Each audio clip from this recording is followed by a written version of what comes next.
Good morning everyone, my name is Michelle, I hope you're doing well. Welcome to another video. It is Saturday morning and I've checked the date today and it's definitely the 21st of September.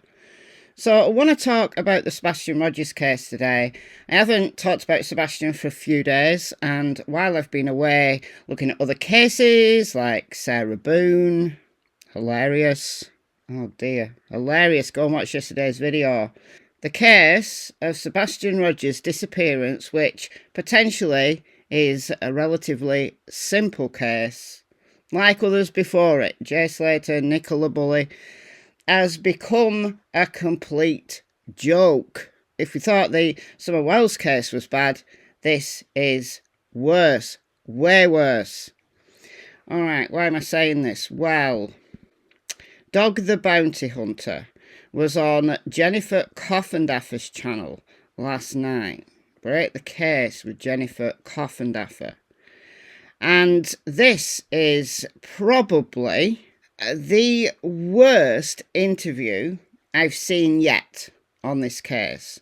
This was an hour-long piece of absolute BS. Almost everything that came out of Dog the Bounty Hunter's mouth was bogus. It was inaccurate. It was exaggerated.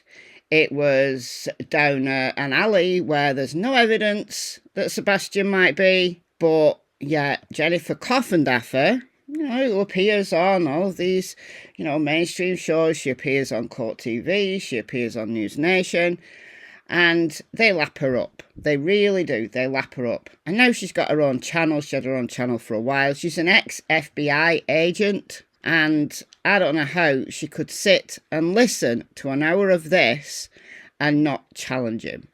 I used to kind of semi-follow Jennifer Coffindaffer on Twitter, and now I just can't abide her. Just about every case that she gets involved in, she's wrong.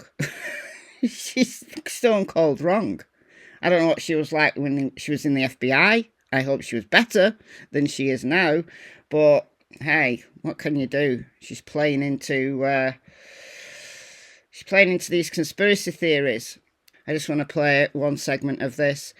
And this is on the back of Dog the Bounty Hunter and Tony Mathis going on Court TV. That was a couple of nights ago on opening statements with Julie Grant. I'm disappointed in Court TV this week anyway because of the show they did on Summer Wells, the Vinnie Politan Investigate show.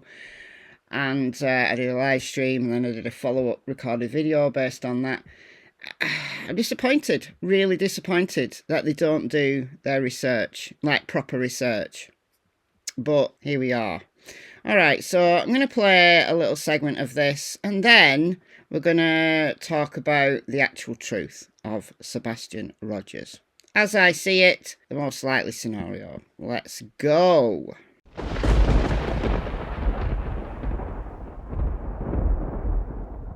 Then I put out there, and this is also true, that there is a drug, you know the name of it, that will, I don't think it's sodium pentothal, something, I think that's a gas chamber stuff. It's close to that. No, sodium pentothal. Sodium pentothal. What is sodium pentothal? Well, it's a truth serum. Okay, well, we know all about this, don't we? We know all about the at-night intelligence agency, which seems to be in some kind of close connection with Dog's friend Nick the Hat. And Dog the Bounty Hunter, people thought this was a fake, but no, this is coming out of Dog's own mouth. And Jennifer Coffindaffer doesn't challenge this. Why? Why would anybody not challenge what's coming out of his mouth right now? That's it. Oh, good. So you can take that in a needle form, shoot it, and however through the vein or whatever, and you talk and you tell the truth. It's like Wonder Woman's rope when she throws it around the guy and he starts telling the truth. Well, yeah, well, you might as well be living in a movie. You might as well be living in a superhero show because his whole persona is that of a superhero. Whether in his younger days he actually caught fugitives, he's past his peak. Look, is he in debt? I've been told he is. I don't know. I've not dug into his finances. I don't even care. He's getting paid for these interviews, I presume. But I don't even care about that. What I care about is the nonsense that's coming out of his mouth. people are lapping it up. If you're believing this, I'm saying nothing. And that they used to use that in the Korean War, and they mix it with nicotine, and they get the Korean GIs that they capture, and they give them that, and they tell secrets. They did a lot of stuff. Look, I'm sure a lot of underhand stuff goes on in wars, right? This isn't a war. Even if that happened, even if that's true, this is not a war. This is a missing child. This is a missing child. You can't equate this to a war zone. So that has been used. I mean, that can be ordered still by a doctor. Go in a room, lay down, boom, and then someone starts... Lay down, boom, and then someone starts questioning it. So you're going to get a doctor to give someone a truth serum so that you can interview them and they tell the truth. Well, why don't they do that in every single case, in every single detainee? Why don't they just get a doctor to come along and give them a truth serum? Why? Well, maybe it's a little bit illegal. Maybe that's why. You can't go giving people drugs in order to interview them. Can you imagine? Can you imagine a defence attorney? They'd have an absolute freaking field day. Even if the person that Dog the Bounty Hunter truth serumed and they came out with a lot of information with no actual evidence that that would be the truth, and it wouldn't be admissible in court, would it? So this interference in the investigation, if it turns into a criminal investigation in the future, and there's no evidence that it will, and if Dog the Bounty Hunter happen to give the truth serum to the right person, which he won't, because this won't happen, I'm telling you. There's no doctor. What doctor would allow this? What doctor would allow this?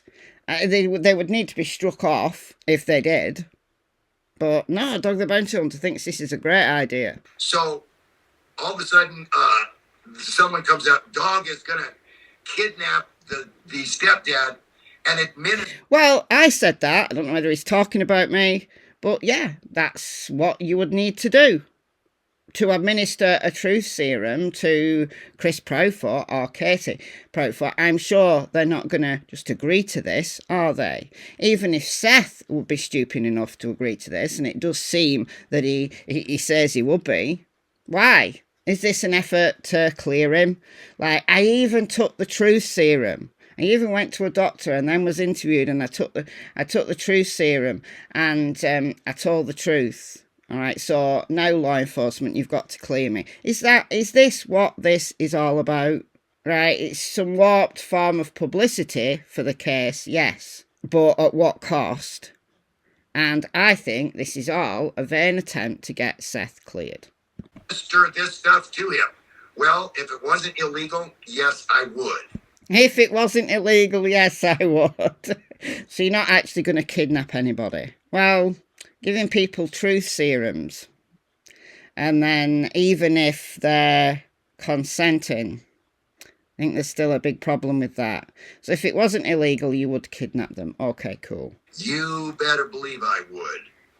But your point is just that it's out there, and you want to set the record straight. It's not something you're going to do. It's not something anybody's done. It's something you would do if you could do. It's something you would do if you could do. All right. Well, there's a lot of things I would do if I could. But then again, we live in the real world. So why even put that on the table? Why even say that? Why? Is it some ridiculous stunt to get Seth cleared? To say, he's done this. Look, even if they got someone in a white coat who call themselves Doctor something or other, and you saw Seth on a table and they shot him up with something and then they interviewed him, we've no idea what that substance would be. Could be saline, for all we know. Absolute complete nonsense. All right, let's come back down to earth. And this is Vanished and Corrupt's channel. This is Stephen Crabtree. So he came onto the scene of this case with Tony Mathis on TikTok, and he quickly distanced himself from Tony Mathis.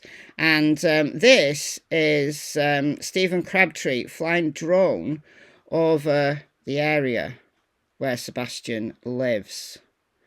So, and also he showed some footage of him in the woods. So I just want to flick through this a little bit. So here we've got the neighbourhood. So that's Sebastian's house there. This is Kelling Lane. Dogs went up here. Wait till he turns round. So there's Willow Bend. That's the construction site. Looks very different than what it does on Google. Google needs to update.